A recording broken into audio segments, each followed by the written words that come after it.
பெயர் பரப்பி வாழ்ந்து கொண்டிருக்கும் தாய் தமிழ் உறவுகளுக்கு அன்பு வணக்கம்.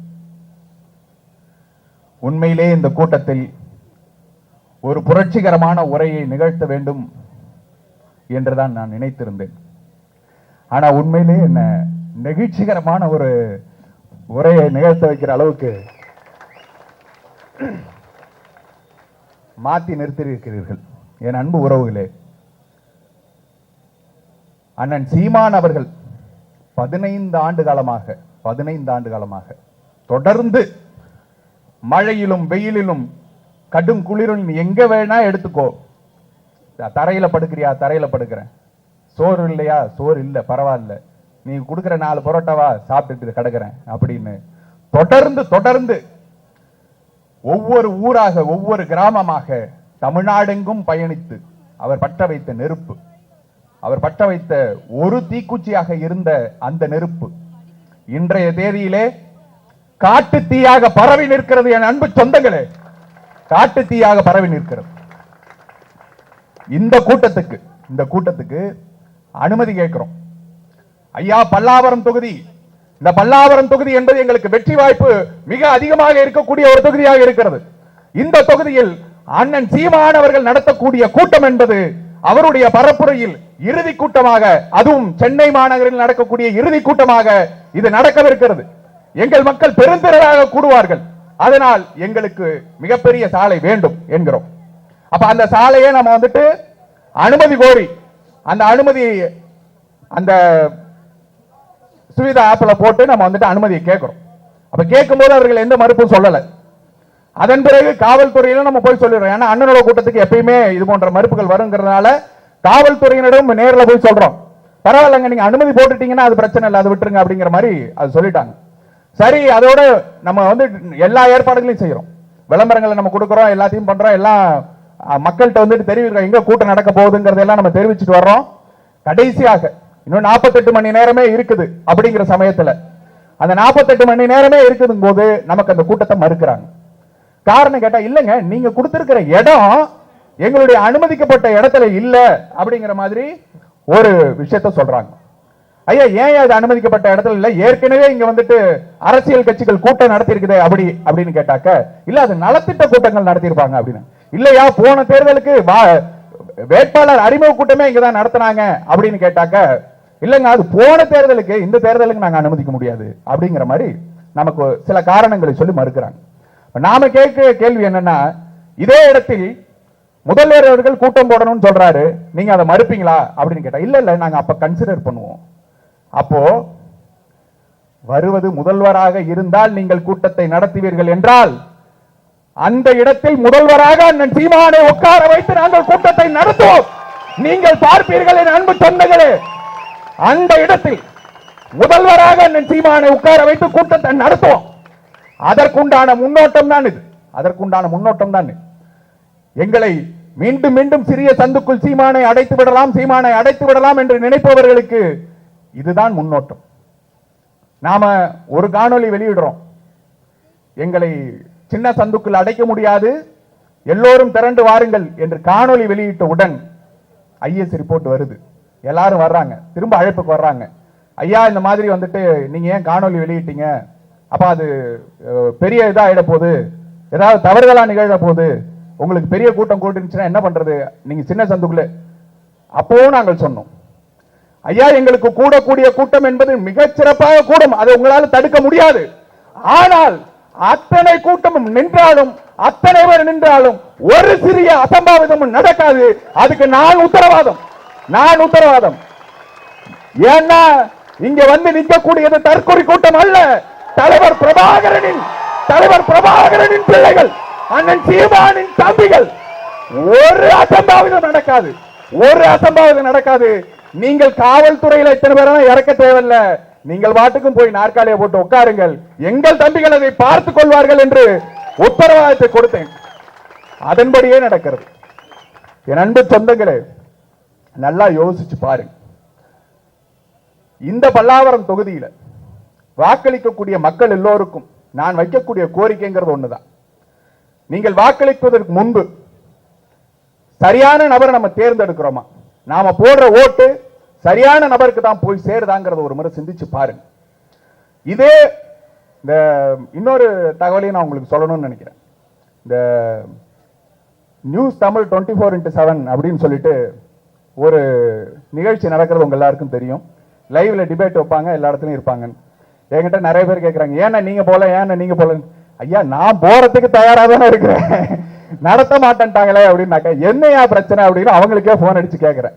என்னங்க நீங்க இப்படியே வந்தீங்க, பக்கத்து தொகுதிக்கு நடத்துனீங்க, இங்க வந்தீங்க யூ டர்ன் போட்டு அந்த தொகுதிக்கு நடத்துனீங்க, இந்த தொகுதிக்கு நடத்துங்க, ஏன் பல்லாவரத்தை விட்டுட்டீங்க அப்படின்னு அவங்களுக்கு போன் அடிச்சு கேட்டாக்க, ஐயா நாங்க தொடர்ந்து அழைச்சுக்கிட்டு இருக்கிறோம், மத்த 3 வேட்பாளர்களும் வரமாட்டாங்களே, மத்த 3 வேட்பாளர்களும் வரமாட்டாங்களே. ஒரு விவாதத்தில் பொது விவாதத்தில் வந்து நின்று பேசணும்னா 3 பேரும் வரமாட்டேன்னு அடம்பிடிக்கிறாங்களே, நாங்க எங்க இருந்து ஐயா கூப்பிடுறது அப்படிங்கிறாங்க. அப்ப அதனால நான் என்ன சொன்னேன், ஐயா மேடை செலவை கூட நான் ஏத்துக்கிறேன், நீங்க கொண்டு வந்து மேடையை போடுங்க, நான் தனிநபராவது நிக்கிறேன், நீங்கள் என்ன வேணா கேள்வி கேளுங்கள், பொதுமக்களை கேள்வி கேட்க அனுமதியுங்கள், அத்தனை பேரும் கேள்வி கேட்கட்டும், பல்லாவரத்துக்கு உண்டான திட்டங்களை எல்லாம் நான் எடுத்து முன்வைக்கிறேன், அதற்காக அனுமதி கொடுங்கள் அப்படின்னாக்க அதற்கும் யோசிக்கிறாங்களே தவிர இன்னைக்கு வரைக்கும் அதற்குண்டான பதிலும் வரமாட்டேங்குது. மக்களாகிய நீங்கள் தான் சிந்திக்கணும், உங்களுக்காக நிறுத்தப்படக்கூடிய வேட்பாளர்கள் எப்படிப்பட்ட வேட்பாளர்கள், அந்த வேட்பாளர்களுக்கு இந்த பல்லாவரம் எப்படிப்பட்ட அறிமுகமாக இருக்கிறது என்பதை நீங்கள் தான் சிந்திக்கணும். என் அன்பு உறவுகளே, இப்ப நான் பல்லாவரத்தின் வேட்பாளராக நான் நிற்கிறேன். என்னை போலவே 234 தொகுதிகளிலும் நிற்கக்கூடிய வேட்பாளர்களை உங்களுடைய வேட்பாளர், மற்ற வேட்பாளர்கள் இவருக்கு ஓட்டு போடலாம் நீங்க முடிவு பண்ணி வச்சிருக்கிற மற்ற வேட்பாளர் அவரோட ஒப்பிட்டு பாருங்க. நாம் தமிழ் கட்சி நிறுத்தி இருக்கக்கூடிய வேட்பாளர்கள் எப்படிப்பட்டவர்கள் என்று பாருங்க. படித்தவர்களாக, இளைஞர்களாக, குற்றப்பின்னணி இல்லாதவர்களாக, எந்த கஞ்சா போதையில் கேசிலையும் உள்ள போகாதவனா, பெண்களை இழிவா பேசிட்டு வந்து நிக்காதவனா, வேட்பாளர்களை தேடி தேடி அன்னம் போடுறாருன்னா எப்படிப்பட்ட வேட்பாளர்கள்ங்கிறத நீங்க நல்லா படிச்சு பாருங்க. எப்படிப்பட்ட இளைஞர்களை பாருங்க அப்படிங்கறத சொல்றோம். யாரோ ஒருத்தர் டிவிக்கு வந்திருக்கிறாரு, நல்ல இஞ்சி டீயா கொடுங்கப்பா, இஞ்சி டீயா கொடுங்க கொஞ்சம், நான் தேவைப்படுது. யாரோ ஒருத்தர் வந்திருக்கிறாரு டீ விற்கிறது. இத்தனை பேருக்கு டீ விற்க முடியுமா உங்களால? டீ இத்தனை பேருக்கு விற்கிறீங்கன்னா டீ எடுத்துட்டு போங்க, வாங்குவோம். இதே போலதான் அங்கங்க நம்ம நேற்று வந்துட்டு பரப்புரைக்கு போயிட்டு இருக்கோம். பரப்புரை நாம பாட்டுக்கும் பண்ணிட்டு இருக்கோம். ஏன்னா பல்லாவரம் தொகுதிக்குள்ள இந்த விஜய் அவர்களுடைய கட்சியே காணும். அவங்க வேட்பாளரை யாருங்கிறது பல்லாவரம் தொகுதிக்கும் தெரியல, பல்லாவரம் தொகுதி எதுங்கிறது அவங்களுக்கும் தெரியல. அதனால அவங்க எதுலையும் பேசுறதே இல்லை. நமக்கு போட்டியாளராக இங்க இருக்கக்கூடியவர்கள் யாருங்கிறத நான் சொல்றேன், அவங்களுடைய நிலைமை என்ன இருக்குங்கிறத நான் அப்புறம் சொல்றேன். ஆனா இந்த தாவக வேட்பாளர் நான் எங்கேயும் பேசுறதே இல்லை. ஆனா நாம பாட்டுக்கும் பரப்புரை பண்ணிட்டு நேரா போயிட்டே இருக்கும்போது அங்க இருந்து வந்துட்டு அப்படின்னு ஒரு விசில் எடுத்துட்டு வர வேண்டியது. நான் கூட என்ன நினைச்சேன்னாக்க, பரவாயில்லையே பல்லாவரத்துல ராத்திரி 7 மணிக்கு மேல குப்பை வண்டி வருது, இந்த குப்பை வண்டி நம்ம ஆட்கள் வேற குப்பை எங்கேயும் கீழே போட மாட்டாங்களா, குடிச்சு போட்டுட்ட பாட்டில் மொத்தமும் இந்த வாட்டர் பாட்டில் எல்லாத்தையும் வந்துட்டு வண்டிக்குள்ளேயே இருக்கும். நான் எங்க பேசினாலும் காலடியில வந்துட்டு உருண்டுகிட்டே இருக்கும். அப்ப அந்த குப்பைகளெல்லாம் எடுங்கப்பா, குப்பை வண்டி வந்துச்சு. அந்த குப்பை இல்ல இந்த குப்பை தானா அப்படிங்கிறது அப்புறம் தான் தெரியுது, அது வேற குப்பையா இருக்குது அப்படின்னு. ஏன்னா எங்க போனாலும் குப்பை வண்டி வர்ற மாதிரியே சத்தம் கேட்குது.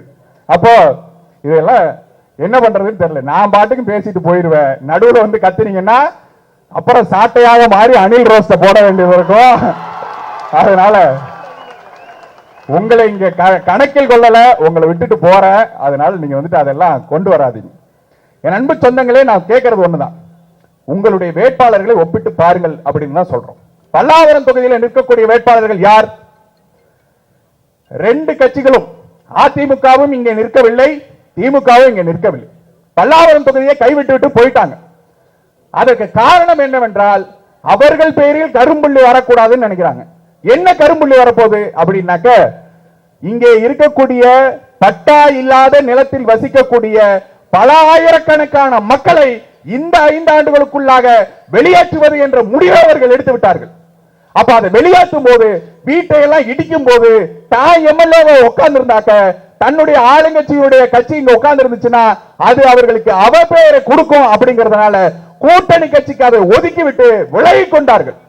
உங்களுக்கு காப்பரனாக நிற்பது யார் என்றால் நாம் தமிழ் கட்சியும் அண்ணன் சீமானும் தான். இங்க அனகாபுத்தூர்ல வீட்டை இடிக்கிறாங்க, ஐயா அனகை முருகேசன் பேரை பாருங்க, அனகை முருகேசன் வீட்டை இடிக்கிற அன்னைக்கு அண்ணனை காணோம், காணா போயிட்டார். ஆனா அதுல கொடுமை என்னன்னா, நான் ஓடி போய் நிக்கிறேன், அண்ணனுக்கு ஒரே ஒரு அழைப்பு தான் கொடுக்கிறேன். முத நாள் இரவு சொல்றாங்க வீட்டெல்லாம் இடிக்க போறாங்கன்னு, நாளைக்கு காலையில வந்துட்டு வண்டிகள் வருது அப்படின்னு. அண்ணனுக்கு ஒரு அழைப்பு தான் கொடுக்கிறேன், தம்பி எனக்கு இந்த அனகாபுத்தூர் பிரச்சனை பத்தி ஏற்கனவே தெரியும். ஏன்னா 2.5 வருஷத்துக்கு முன்னாடி அதை இடிக்க வந்தாங்க, அப்பொழுது போராடி தடுத்து அவர்களை அதே இடத்தில் தங்க வைத்தது நான் தான். இப்பொழுது மீண்டும் இடிக்க வருகிறார்கள், நான் வரேன் அப்படின்னு சொல்லிட்டு மொத்தமாக களத்தில் வந்து நின்றவர் அண்ணன் சீமான் அவர்கள். அடுத்த நாள் அதை இடிக்கும் போது முதல் ஆளாக வந்து களத்தில் நின்றவர் அண்ணன் சீமான் அவர்கள். இந்த பிரேமலதா விஜயகாந்த் அவர்கள் வந்தார்களா? நான் ஏன் அவங்களை குறிப்பிட்டு கேட்கிறேன்னாக்க, அனகாபுத்தூர்ல இடிச்ச வீட்டுல எல்லாம் வரைஞ்சிருந்த இது என்ன தெரியுமா, படம் என்ன தெரியுமா? ஐயா கேப்டன் விஜயகாந்த் அவர்களோட படம் தான் வரைஞ்சிருந்துச்சு. அந்த சுவர்கள் இடிந்து விழும்போது அம்மையார் பிரேமலதா விஜயகாந்த் அவர்கள் கூட்டணி பேரத்தை பேசிட்டு இருந்திருப்பாங்க. இந்த பக்கம் வரல ஐயா அனகை முருகேசன் அவர்கள் அதுக்கு முன்னாடி கூட வந்து ஒரு போராட்டத்தை எல்லாம் நடத்தி இருக்கிறார், பேரளவுல ஒரு போராட்டத்தை நடத்தி இருக்கிறாரு. ஆனா இடிக்கிற அன்னைக்கு ஆளை காணும், ஆப்சென்ட். இன்னைக்கு இடிச்சவங்களுடைய கூட்டணி, அந்த கூட்டணியில் வந்து நின்று கொண்டு நாங்கள் தான், எங்களுக்கு தான் இங்க அப்படிங்கிறார். எங்களின் கோட்டை இது, பல்லாவரம் என்னுடைய கோட்டை அப்படின்னு அவரு கர்ஜிக்கிறார். அண்ணன் போன முறை மறந்துருச்சுன்னு நினைக்கிறேன், இதுக்கு முன்னாடி 4 தேர்தலாக சந்திச்சிருக்கிறாராம், ஒரு தடவை எம்எல்ஏவா இருந்திருக்கிறாருன்னு சொல்றாங்க. ஆனா அந்த ஐயாவுக்கு ஒரு வேட்புமனுவை நிரப்ப தெரியலைங்க, வேட்புமனுவை நிரப்ப தெரியாத ஒரு நபருங்க அவரு. வேட்புமனுவை முழுக்க தப்பா நிரப்ப தெரியாம ரிஜெக்டா இருக்க வேண்டியது. நான் எந்திரிச்சு கேள்வி கேட்கிறேன், அந்த அம்மாவால பதில் சொல்ல முடியல, ஆனாலும் பதில் எல்லாம் இல்லைங்க, ஆனா நாங்க அக்செப்ட் பண்றோம். எதனால அக்செப்ட் பண்றோம்? அது ஆளுங்கட்சி கூட்டணியில் இருக்கிறதுனால அக்செப்ட் பண்றோம், வேற காரணமே இல்ல. அதுவே நேர்மையான அதிகாரி இருந்திருந்தால் வேட்புமனிலே ரிஜெக்ஷன். நீங்களா மக்களுக்காக போராடி சட்டமன்றத்துக்குள் சென்று சட்டமன்றத்துக்குள் மக்களின் உரிமையை பெற்று தர போகிறீங்க? இல்ல, எங்களின் கோட்டை. ஐயா போன முறை இதே முரசு சின்னத்துல, இதே பல்லாவரம் தொகுதியில நீங்கள் நின்று வாங்கிய வாக்குகள் என்னங்கிறது மறந்து போச்சுன்னா நான் ஞாபகப்படுத்துறேன், 3200. இங்க கூடியிருக்கும் கூட்டத்தில் பாதி கூட இல்லை உங்களுடைய மொத்த வாக்கு பல்லாவரத்தில். இப்ப நீங்க வந்துட்டு கோட்டைன்னு சொன்னீங்கன்னாக்க அண்ணன் சீமானின் நிலைமை என்னங்கிறத நீங்க எடுத்து பாருங்கள் என் அன்பு சொந்தங்களே. நான் ஏன் இது நிகழ்ச்சிகரமான கூட்டம் அப்படின்னு நான் சொன்னேன்னாக்க, தென் மண்டலத்தில் அண்ணன் எங்க போனாலும் சரி, எங்கெல்லாம் அண்ணன் போகிறார்களோ அங்கெல்லாம் மிக அடர்த்தியான கூட்டங்கள், மொத்தமாக அந்த சாலைகள் நிரம்பி மொத்தமா நிக்கிற கூட்டம். அந்த கூட்டத்தில் இருக்கக்கூடிய பொறுப்பாளர்கள், நாம் தமிழர் கட்சி பொறுப்பாளர்கள் நம்மளுடைய சமூக வலைதளங்கள் எல்லாம் போட்டது என்ன தெரியுமா? பாருங்கய்யா, தென் மாவட்டம் முழுவதும் சீமானின் கோட்டை. நீங்கள் சென்னையிலோ அல்லது வட மாவட்டங்களிலோ வேற எங்கேயாவது இப்படியான கூட்டத்தை காட்ட முடியுமா? சோடி போட்டுக்குமான்னு கமெண்ட் எல்லாம் போட்டாங்க. அண்ணே சோடிக்கு நாங்க ரெடி, போட்டு பாப்போமா? நீங்க எடுத்து பாருங்கள் அன்பு சொந்தங்களே. சென்னைக்குள்ள, மொத்த சென்னைக்குள்ள, தாம்பரம் மாநகராட்சி சேர்த்துக்கோங்க, தாம்பரத்துக்குள்ள சென்னைக்குள்ள ஒரு தலைவன், அதுவும் நீங்கள் எங்களை தீவிரவாதி என்று சொன்னவரை தலைவனாக ஏற்றுக்கொண்ட தலைவன், நீங்கள் இந்தியாவிலே தடை செய்யப்பட்டதாக சொன்ன இயக்கத்தை தலைவனாக கொண்ட தலைவன், எந்த புலிக்கொடி இறங்கிவிட்டது என்று சொன்னிருக்கிறோம் அந்த புலிக்கொடியை தூக்கி பிடித்த தலைவன் ஒரு கூட்டத்தை நடத்துகிறார். நீங்கள் முதலமைச்சரும் துணை முதலமைச்சரும் காலி சீட்டோட கூட்டத்தை நடத்திக்கிட்டு இருக்கும் போது, காலியான நாற்காலிகளோடு நடத்தி கொண்டிருக்கும் பொழுது, இங்கே பாருங்கள் என் அன்பு சொந்தங்களே, நாற்காலிகள் நிரம்பி சாலை நிரம்பி எங்கு பார்த்தாலும் மக்களின் படையாக மாறி நிற்கிறது. இதை பாருங்கள். எங்களை ஒரு கொல்லைப்புறத்துக்குள் அடக்கிவிடலாம் என்று நினைத்து விட்டீர்கள். இது புலிகளின் காடாக மாறிவிட்டது. இந்த பல்லவபுரம் புலிகளின் புறமாக மாறிவிட்டது என்பதை நிரூபிக்கும் கூட்டமாக இது இருக்கிறது என்பதை பாருங்கள். எல்லா உளவுத்துறையும் மறக்காம எழுதி கொண்டு போய் ரிப்போர்ட்டை கொடுங்க. பல்லவபுரம் இனி புலிகளின் புறம் என்று மாற்றி எழுதப்படட்டும். அம்மையார் பிரேமலதா விஜயகாந்த் அவர்கள் இதுவரைக்கும் வந்திருக்கிறாங்களா அப்படின்னு கேட்டா, இந்த பல்லாவரத்துக்குள்ள வந்ததே இல்லை. அல்லது திமுகவுக்காக ஏதாவது ஓட்டு கேட்டிருக்காங்களான்னு கேட்டா அவங்க கேட்டிருக்கிறாங்க. அதை நான் உங்களுக்கு காட்டணும்னு நினைக்கிறேன். நல்லா கேளுங்க என் அன்பு சொந்தங்களை. திமுகவை சேர்ந்த அத்தனை பேருமே கஞ்சா கடத்தும் ரவுடிகளாக தான் இருக்கிறார்கள். அந்த கட்சி என்ன ஒரு நல்ல உதாரணத்தை மக்களுக்கு எடுத்து கூறியிருக்கிறது என்பதை மக்கள் முன்னாடி நான் கேள்வி கேட்கிறேன். எது கேட்டாலும் நாங்கள் நல்ல கட்சி, யோக்கியமான கட்சி என்று சொல்கிறாரே முதலமைச்சர் ஸ்டாலின் அவர்களே. நம்ம கிராம பக்கத்துல ஒரு பழமொழி உண்டு, யோக்கியன் வரான் சொம்பெடுத்து உள்ள அது மாதிரி யோக்கியம் வர்றா சொம்ப தூக்கி வெள்ள வையே.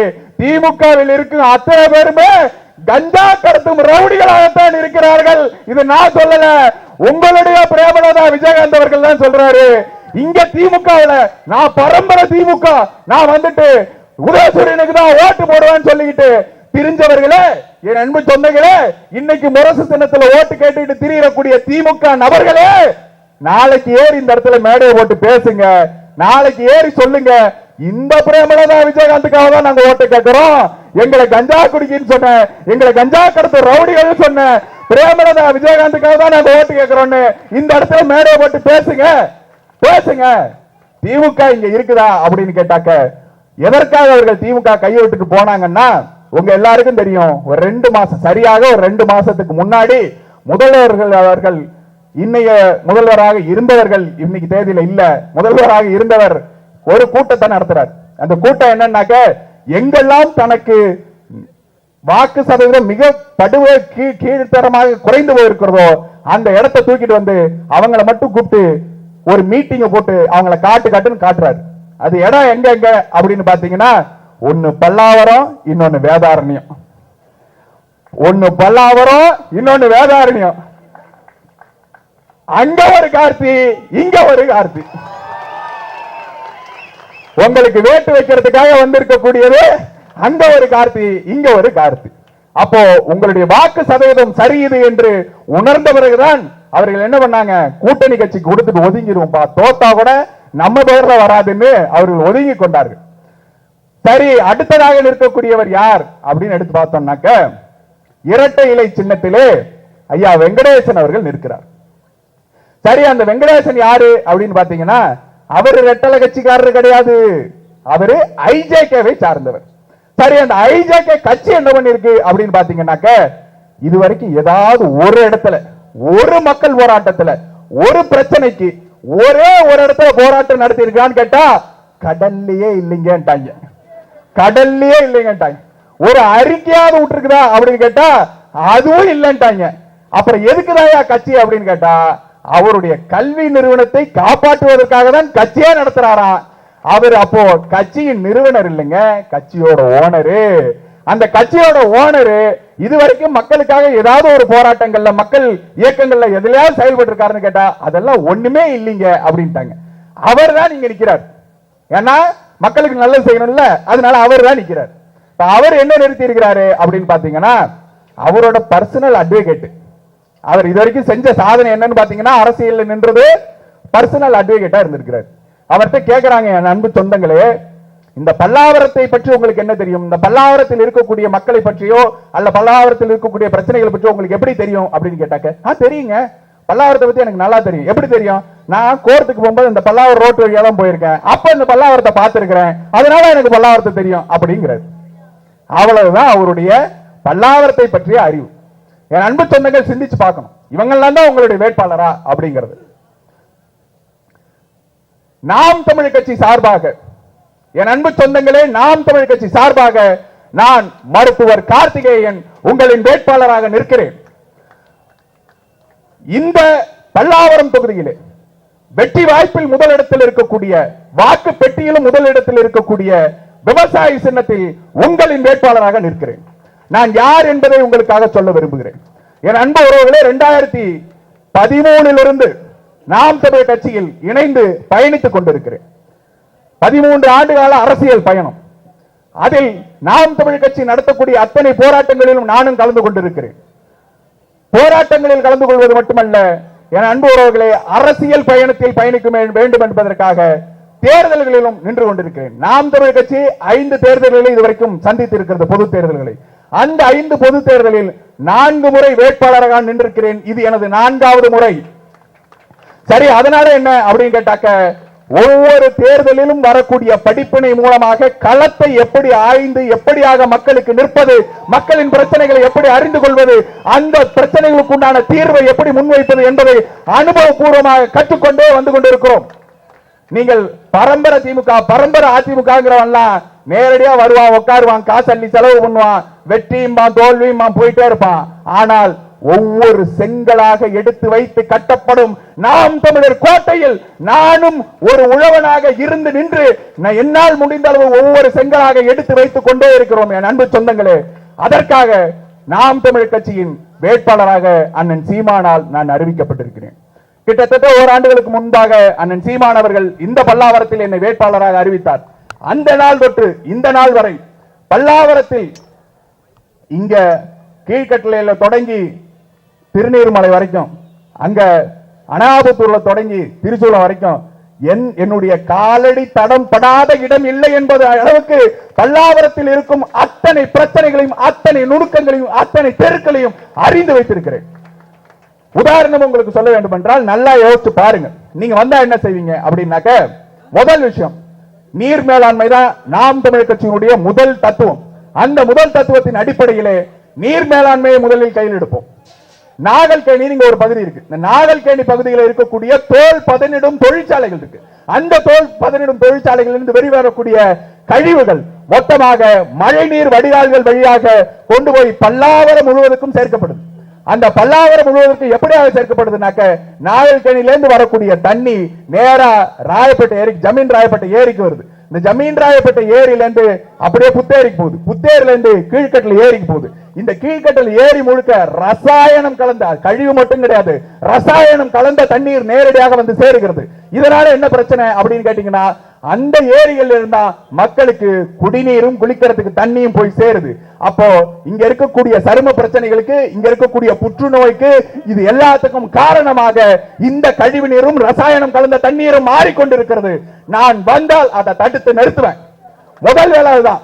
சரி, இதை செய்யறது மூலமா என்ன நடந்துரும் அப்படின்னு கேட்டீங்கன்னாக்க, தண்ணீரை நல்ல தண்ணீராக மாற்றுவதன் மூலமாக, ஏரிகளை ஏரிகளாக மாற்றுவதன் மூலமாக உங்களுக்கு என்ன கிடைக்கும் அப்படின்னு பாத்தீங்கன்னாக்க, நல்ல உயிர் சூழல் உருவாகும். இன்னைக்கு தேதியில ஏரியில் உள்ள போய் பாத்தீங்கன்னா வெறும் குப்பைகளும் சாக்கடைகளும் தான் இருக்குது.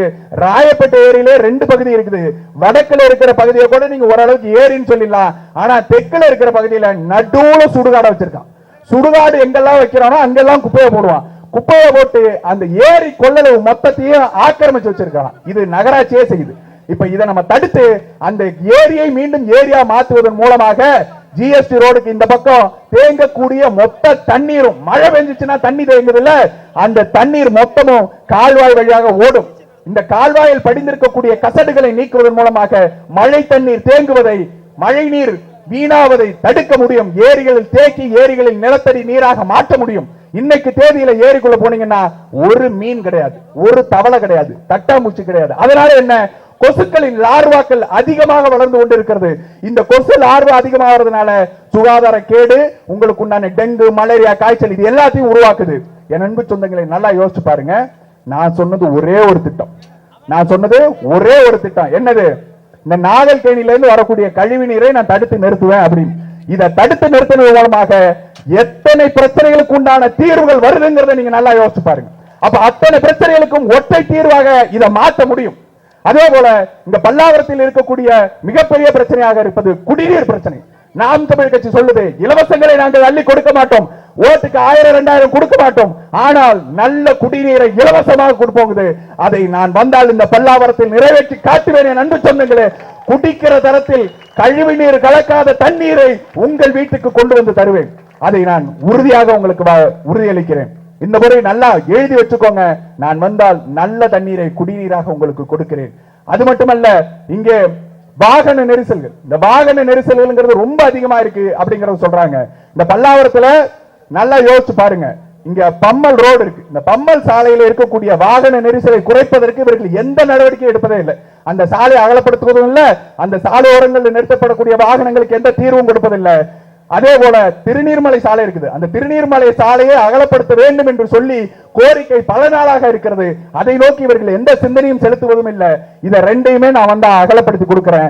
அது மட்டுமல்லாது வெர்டிகல் பார்க்கிங்ஸ் என்று சொல்லக்கூடிய செங்குத்து வாகன நிறுத்தங்களை சாலைகளோரம் எங்கெல்லாம் டிராபிக் அதிகமா இருக்குதோ அங்கெல்லாம் நிறுத்துறேன். அதன் மூலமாக உங்களுக்கு என்ன ஆகும், இந்த வெர்டிகல் பார்க்கிங்ஸ் எல்லாத்தையும் இன்டகிரேட்டடா ஒரு ஆப் மூலமா உங்களுக்கு கொடுத்துருவேன். நீங்கள் வீட்டிலிருந்து புறப்படும் போதே நான் பம்மலில் இருக்கக்கூடிய அம்பேத்கர் சிலைக்கு நான் போறேன் அப்படின்னு நீங்க போட்டீங்கன்னா அது பக்கத்துல உங்களுக்கு எங்க வெர்டிகல் பார்க்கிங் இருக்குங்கிறத காமிச்சிரும். நீங்க நேரா அங்க போய் உங்களுடைய வாகனத்தை நிறுத்திவிட்டு உங்கள் இடத்துக்கு போகலாம். அதன் மூலமாக வாகனங்களுக்காக தேடி செல்லும் பொழுது எங்கே நிறுத்தலாம் என்று நீங்கள் மெதுவாக போவதனால் வரக்கூடிய டிராபிக் இருக்காது. வாகனத்தை சாலை ஓரத்திலே நிறுத்திவிட்டு நீங்கள் சரியாக நிறுத்தாதனால் வரக்கூடிய டிராபிக் இருக்காது. இது ரெண்டையும் உங்களால தடுக்க முடியும். அதே போல இங்க இருக்கக்கூடிய இந்த மறைமலையடிகள் சிக்னல் இருக்கு பாருங்க, அதுல போய் பாருங்க, நடுவுல போலீஸ் பூத் இருக்கும். இந்த நடுவுல போலீஸ் பூத்தை வச்சுட்டீங்கன்னாக்க எந்த வாகனங்களும் போக முடியாத அளவுக்கு அதுதான் பல்லாவரத்தின் பாட்டில் நெக்காக மாறி நிற்கிறது. அதை எடுத்து விட்டு அந்த இடத்தை உங்களுக்கு சரி செய்து கொடுத்தாலே வாகன நெரிசலை மிக அதிகமாக குறைக்க முடியும். என் அன்பு சொந்தங்களை, இப்படியாக நீங்கள் 2 மணி நேரம் பேச சொன்னீங்கன்னா கூட பல்லாவரத்தில் இருக்கும் ஒவ்வொரு பிரச்சனைகளையும் என்னால் எடுத்து அடுக்கி அந்த தெருக்களின் பெயரை சொல்லி, நல்லதம்பி சாலையில நீங்க வந்துட்டு சாலையை போடாம 3 வருஷமா தோண்டி போட்டு வச்சிருக்கிறதையும் சரி, திருநீர்மலையில இருக்கக்கூடிய ஏரிய நான் தூர்வாரன்னு சொல்லி 1.5 வருஷமா அதுக்கு உண்டான கொள்ளையடிச்சுட்டு இருக்கிறதும் சரி, அத்தனையும் எனக்கு தெரியும். அது இங்கே வாழக்கூடிய மக்களுக்கே தெரியாது என்கிற அளவில் உங்கள் பகுதியில் இருக்கக்கூடிய பிரச்சனைகளை விரல் நுனியில வச்சிருக்கிறேன். எதற்காக வச்சிருக்கிறேன்னு நினைக்கிறீங்க? இது எல்லாத்தையும் ஒரு தீர்வாக கொடுக்க வேண்டும். அதற்குண்டான தீர்வுகளையும் முன்னோக்கி வச்சிருக்கிறேன். இப்போ இது வந்துட்டு ஒரு அரசியல் பாடம் போல மாறி இருக்கும்னு நினைக்கிறேன். உங்களுக்கு எல்லாம் கொஞ்சம் போர் அடிக்க ஆரம்பிச்சிருக்கும் நினைக்கிறேன். அதனால நாம சொல்றது என்னன்னாக்க, சரியான நபர்களை நீங்கள் தேர்ந்தெடுங்கள் அப்படிங்கறத நம்ம சொல்றோம். உங்களுக்காக ஓடோடி வந்து நிற்கக்கூடியவர் யார்? இங்க மலைகள் குடையப்படுது. எல்லா இடங்களையும் எடுத்து பாருங்க. கல் குவாரிகள் பேர்ல மலைகள் அத்தனையும் வெட்டி எடுத்துட்டு போயிட்டாங்க. நான் அதான் கூட சொன்னேன், உதயசூரியன் சின்னம் பாத்திருக்கீங்களா? அந்த உதயசூரியன் சின்னத்துல 2 மலை விடுறோம். அதுல ஒரு மலையை மொத்தமா தின்ட்டாங்க. இன்னொரு மலை இருக்கு, திருப்பியே வந்துட்டாங்க அப்படின்னா அந்த மலையும் திண்டு போயிடுவாங்க. அதனால தயவு செஞ்சு மக்களே இந்த முறை மாற்றி போடுங்க. உங்களுக்கெல்லாம் ஒரு வாய்ப்பு காத்திருக்கிறது. குறிப்பாக பல்லாவரம் தொகுதியில் இருக்கக்கூடிய மக்களுக்கு ஒரு வாய்ப்பு காத்திருக்கிறது. நீங்கள் ஆண்டாண்டு காலமா போட்டு பழகிட்டேன்னு சொன்ன கட்சிகள் 2மே இங்க நிக்கல, உங்களை கைவிட்டுட்டு போயிருச்சு. நாம் தமிழ் கட்சி தான் 234 தொகுதிகளும் தனித்து நிற்கிறது. அப்படியாக பல்லாவரத்திலும் ஒரு வலிமையான கட்சியாக நாம் தமிழ் கட்சி நிற்கிறது. இந்த முறை வெல்லும் வாய்ப்பை நாம் தமிழ் கட்சி பல்லாவரத்தில் பெற்றிருக்கிறது அன்பு சொந்தங்களே. அதனால் உங்களுக்கு உண்டான வாய்ப்பை பயன்படுத்திக் கொள்ளுங்கள். நீங்கள் மற்றவர்களுக்கு வாக்களிக்கிறது மூலமா நீங்க திரும்பவும் அதிமுக கூட்டணிக்கோ அல்லது திமுக கூட்டணிக்கோ வாக்களிக்கிறது மூலமா எந்த மாற்றமும் நிகழ போறதில்லை. இன்னைக்கு பல்லாவரம் எப்படி இருக்கோ நாளைக்கும் அப்படிதான் இருக்க போகுது, நாளான்னைக்கும் அப்படிதான் இருக்க போகுது. அப்போ எந்த மாற்றமும் நிகழப்போகாத ஒரு விஷயத்துக்கு நீங்கள் வாக்களிக்க போகிறீர்களா? அல்லது ஒருவேளை இந்த முறை நீங்கள் விவசாய சின்னத்துக்கு வாக்களித்து எங்களை வெற்றியடை செய்து விட்டால் அது தமிழ்நாட்டின் புரட்சியாக மாறும். என் அன்பு சொந்தங்களே, தமிழ்நாட்டின் புரட்சியாக மாறும். ஒரு அரசியல்வாதி ஓட்டுக்கு காசு கொடுக்காமல் கோடி கோடியாக செலவு செய்யாமல் ஒருவனால் வெல்ல முடியும் என்பதை காட்டிவிட்டீர்கள் என்றால் அது தமிழ்நாட்டின் அரசியலை மாற்றி எழுதிய வரலாறு பல்லாவரத்தில் இருந்து தொடங்கியது என்று எழுதப்படும். அதை எழுதுவதற்கு உண்டான மை வருகின்ற 23ஆம் தேதி உங்கள் விரல்களில் வைக்கப்படுகிறது. அந்த மை உங்கள் விரல்களில் வைக்கப்படும் போது பல்லாவரத்தில் இந்த தலையெழுத்தை மாற்றி எழுதுங்கள். உங்களுக்கு உண்டான வாய்ப்பு வரலாற்றை மாற்றி எழுதுவதற்கு உண்டான வாய்ப்பு உங்கள் விரல் நுனிகளில் காத்துக் கொண்டிருக்கிறது. என் அன்பு சொந்தங்களே, உங்கள் விரல் நுனிகளில் காத்துக் கொண்டிருக்கிறது. அதனால் இந்த முறை பல்லாவரம் தொகுதியிலே என்னை வாக்களித்து வெற்றி பெற செய்யுங்கள். நீங்கள் மற்றவர்களை வாக்களித்து வெற்றி பெற செய்தால் அவர்கள் 101 எம்எல்ஏ, அவ்வளவுதான், வேற எதுவும் இல்லை. அவங்க எம்எல்ஏ அவங்களும் போய் சீட்டை தட்டிட்டு வரப்போறவங்க தான், மேசையை தட்டிட்டு வரப்போறவங்க தான். ஆனால் எந்தெந்த தொகுதிகளில், பல்லாவரத்தில் மட்டும் இல்லைங்க, பல்லாவரத்து மட்டும் இல்ல, எந்தெந்த தொகுதிகளில் நீங்கள் நாம் தமிழர் கட்சியினுடைய வேட்பாளர்களை வெல்ல செய்கிறீர்களோ அந்த இடத்திலெல்லாம் புரட்சியின் வரலாறு தொடங்கியது என்று எழுதப்படும். இந்த முறை அண்ணன் சீமான் அவர்கள் சட்டமன்றத்துக்குள் செல்வது உறுதி.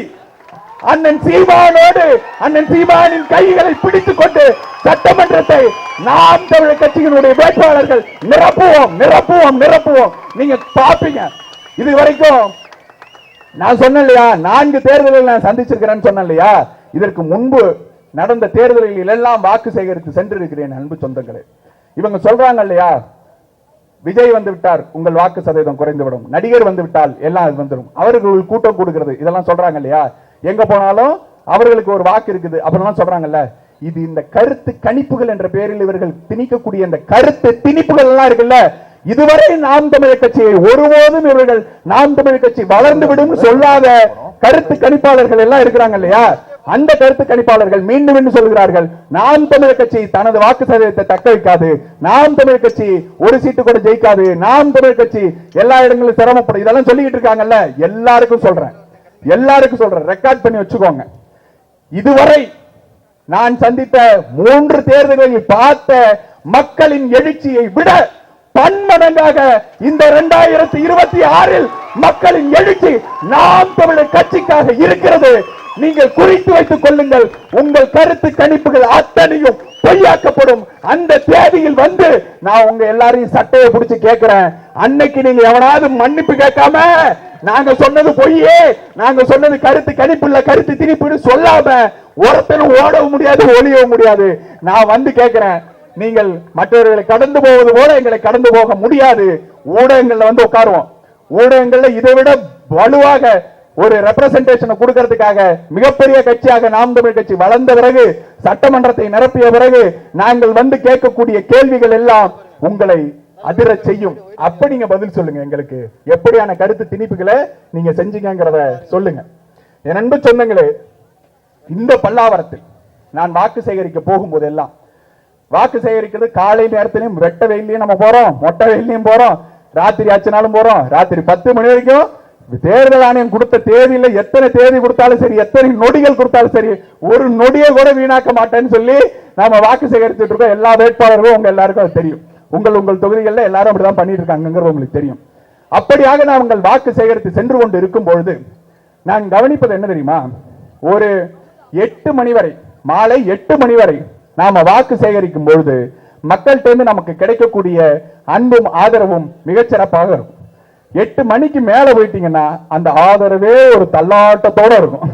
ஏன்டா அந்த தள்ளாட்டத்தோட போகுது அப்படின்னு பார்த்தாக்க, தெருவெங்கும் டாஸ்மார்க், எல்லா இடங்கள்லயும் ஒருத்தன் அப்படியே அளப்பறைய பட்டிட்டே வர்றானாலே தெரிஞ்சிடும் அவன் உள்ளுக்குள்ள வீரம் போயிட்டான், அவன் உள்ளுக்குள்ள ஸ்டாலின் போயிட்டான் அப்படிங்கிறது நமக்கு தெரிஞ்சிடும். அப்படியே வரும்போதே அளப்புறையோட வருவாங்க. வந்துட்டு தலை இந்த தடவை உங்களால வர முடியாது தலை, தலை எங்க ஓட்டு உதயசூரியனு தான் தலை அப்படின்ட்டு போறீங்க. அப்பயே தெரிஞ்சிடும் யாரு அப்படின்னு. எதற்காக சொல்லுகிறேன் என்றால், என் அன்பு சொந்தங்களை, இந்த பல்லாவரம் தொகுதிக்குள்ளாக மட்டும் 29 டாஸ்மார்க் வச்சிருக்காங்க. 29 டாஸ்மார்க்.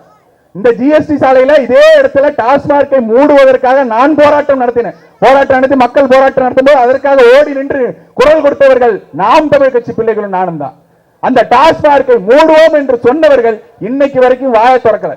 அது நெடுஞ்சாலையில இருக்கு அப்படின்னு சொன்னா ஒரே ஒரு தட்டியை போட்டு அடைச்சிட்டு இப்ப பாதை பின்பக்கம் போயிருச்சு, அதனால அது நெடுஞ்சாலையில இல்ல, அதனால அதை மூட முடியாதுன்னு சொல்றாங்க.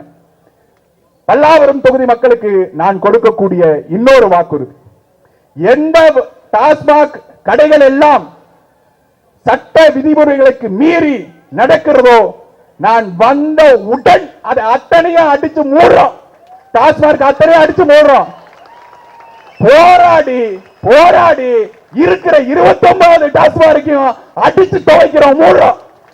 டாஸ்மார்க் இல்லாத, சாராய போதை இல்லாத ஒரு பல்லாவரத்தை உருவாக்குவதற்கு, கஞ்சா போதை இல்லாத ஒரு பல்லாவரத்தை உருவாக்குவதற்கு, தெருவெங்கும் கொட்டி கிடக்கக்கூடிய இந்த குப்பைகள் இல்லாத ஒரு குப்பை நாற்றம் அடிக்காத பல்லாவரத்தை உருவாக்குவதற்கு, பட்டொளி வீசும் ஒரு பல்லாவரத்தை உருவாக்குவதற்கே அன்பு சொந்தங்களே எனக்கு ஒரு வாய்ப்பை கொடுங்கள் என்று கேட்டு மற்ற கட்சிக்காரர்கள் கேட்கறது என்ன தெரியுமா இல்லையா, நாங்க ஓட்டுக்கு 1000 கொடுக்கிறோம், 2000 கொடுக்கிறோம், எங்களுக்கு அந்த ஓட்டை போடுங்க அப்படிங்கிறாங்க. நாங்கள் இலவசம் கொடுக்கிறோம், இலவசமாக ஃப்ரிட்ஜ் கொடுக்கிறோம் அப்படிங்கிறாங்க. ஐயா எடப்பாடி அவர்களே, எதற்கு ஃப்ரிட்ஜ் கொடுக்குறீங்க, இத்தனை காலமா கொடுக்காத ஃப்ரிட்ஜ் அப்படின்னு கேட்டா அவர்களோட பதில் என்ன தெரியுமா இருக்கும், டாஸ்மார்க்ல கிடைக்கிற பீர் எதுவும் கூலிங்காவே கிடைக்கலங்க, அதனால நாங்க ஃப்ரிட்ஜ் வாங்கி கொடுத்துறோம், வீட்டுல வச்சு குடிங்க, நல்லா என்ஜாய் பண்ணுங்க அப்படிங்கிறதா. இதுதான் திராவிடத்தின் சித்தாந்தம். அதை உடைச்சு எரியணும். அன்பு சொந்தங்களே, இந்த முறை நல்லவர்களை தேர்ந்தெடுங்க, நல்லவர்களை நாடால விட்டு பாருங்க. நாளைக்கு நீங்க விவசாய சின்னத்துல ஓட்டு போடுறீங்கயா, நாளைக்கு நீங்க விவசாய சின்னத்துல ஓட்டு போடுறீங்க, ஒரு மாற்றம் நிகழ்வு. அந்த மாற்றத்தினால நாளைக்கு ஒருவேளை உங்களுடைய எண்ணம் என்ன, ஒருவேளை நீனும் அதே மாதிரி கொள்ளக்காரனா இருந்தால், நீனும் அதே மாதிரி ஆளா இருந்தால், நீனும் அதே மாதிரி ஒரு திருடனாக இருந்து விட்டால் என்ன பண்றது அப்படிங்கறதுதான் மாற்றத்தை மக்கள்கிட்ட இருந்து தடுக்கக்கூடிய ஒரு சக்தியா இருக்கு. நான் என்ன கேட்கிறேன், அப்படியே ஓட்டு போட்டு ஒருவேளை நானும் திருடனா இருந்துட்டா நாளைக்கு ஏதாவது நடந்துற போதா? இதே திமுக மாதிரி அதிமுக மாதிரி ஒரு ஆட்சி நடந்துகிட்டே இருக்கும், அவ்வளவுதானே. நாளைக்கு பூமி வந்து உடஞ்சிட போதா? நாளையில இருந்து பூமி சுத்த மாட்டேன்னு சொல்ல போதா? சூரியன் உதிக்க மாட்டேன்னு சொல்ல போதா? இதெல்லாம் இல்ல இல்ல, அது எதுவுமே இல்ல இல்ல. அதே ஊழலோட ஒரு ஆட்சி நடந்துற போது, அவ்வளவுதானே.